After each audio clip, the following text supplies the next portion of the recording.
I am Barbara James, and this is Healthy Aging. One of my favorite stories in the Bible that I go back to a lot in my life is the story of Joseph. Joseph is the story to me of hope.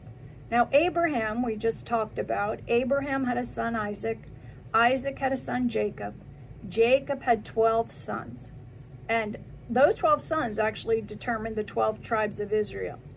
And one of the 12 was a boy named Joseph.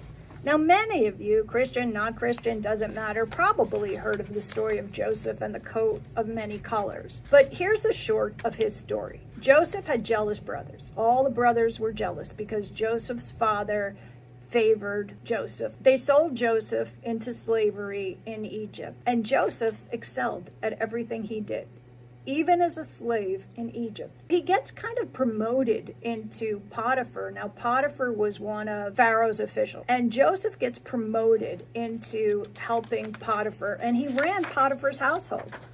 So he gets sold into slavery by his brothers, and his brothers actually told his father that he died. So nobody's looking for him. So he's running Potiphar's household, doing a great job, excelling in everything. Potiphar didn't worry about a thing because he knew that Joseph was going to take care of that. Potiphar had a wife.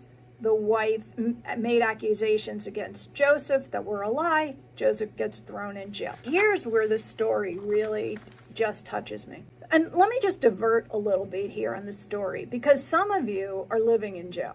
Some of you are living in a jail of a job you don't like, or jail of a diagnosis that you don't like, or a jail of a relationship that you feel is toxic and you can't get out of. Some of you are living in a place of jail, in a circumstance of your life, whether maybe it's debt or illness or the car broke down. There's places of jail that just confine us. When you think about a jail, it's a place that's confining and dark and you can't breathe and it's routine and everything is the same and nothing changes. Those are places of jail, and I'm telling you that there's hope in each of these circumstances. There's hope in your circumstance because hope will lead you to wellness. It's hard to believe that we could get out of our circumstance, but let's take a tip from Joseph right here. Joseph gets thrown in jail, and you know what he does? He excels at everything in jail.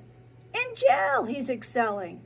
All he knows how to do is the best he could do in every circumstance. And that's what I'm asking you to do today.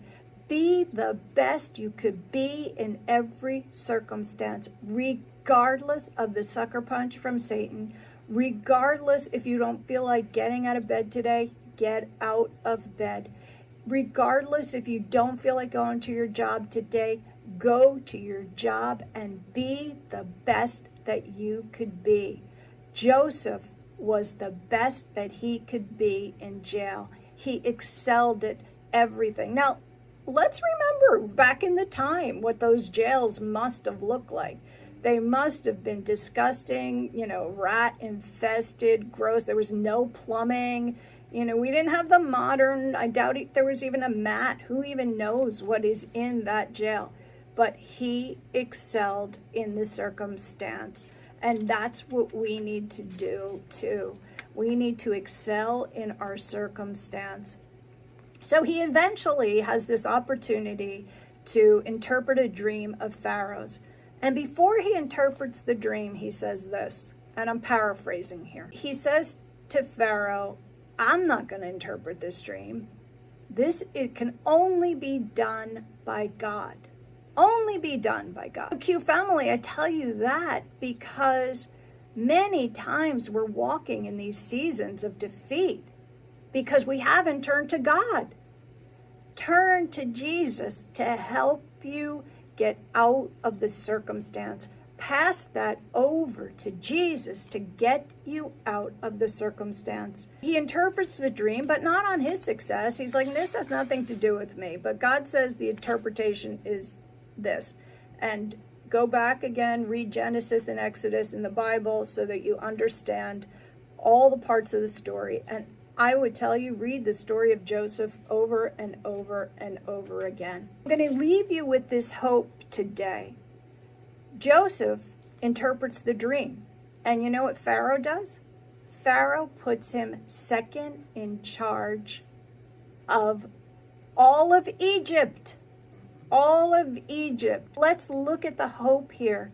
Joseph went from the pit to the palace in a matter of hours. From the pit to the palace in a matter of hours. Q family that I love. You could go. God could take you from the pit to the palace in a matter of hours. When Joseph was down in that jail, he was cleaning toilets and scum and rats and whatever else was in there. He never wallowed in that circumstance. And before you knew it, God took him from the pit to the palace.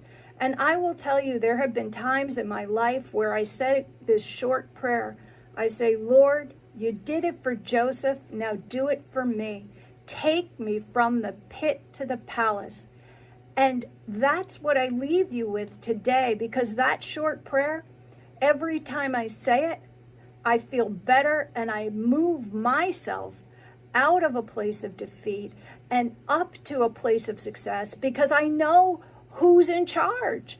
I know who's in charge. So I pray this over you today. Lord, take their circumstance from the pit to the palace. Change it for them, God. Change it so that they see who you are in them. Need to trust God in these circumstances in our life. And he will allow us to go from the pit to the palace when he trusts us. So he trusts us in the small things.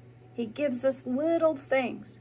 And then he could trust us in the large things. It took me a long time before I was ever able to go back to school, because I wasn't being able to be trusted with my mindset of what my mindset was to what my mindset is now on why I'm doing what I did.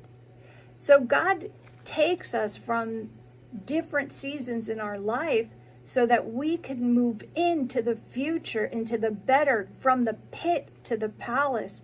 Read the story of Joseph over and over again. Get hope in knowing that Jesus Christ loves you and he is going to take care of you. And you are going to walk this day from the pit to the palace in a matter of hours. In a matter of hours. There was that time, it took me 4 years to get a job, but I got the phone call that I was waiting for. I got the job that I was waiting for. But in that 4 years, God chipped away at me. And by the time I got that job, I was the best employee that I could be. Well, Q family, I pray over you today. God bless you, and you're going to go from the pit to the palace. I love you, and I'll see you next week.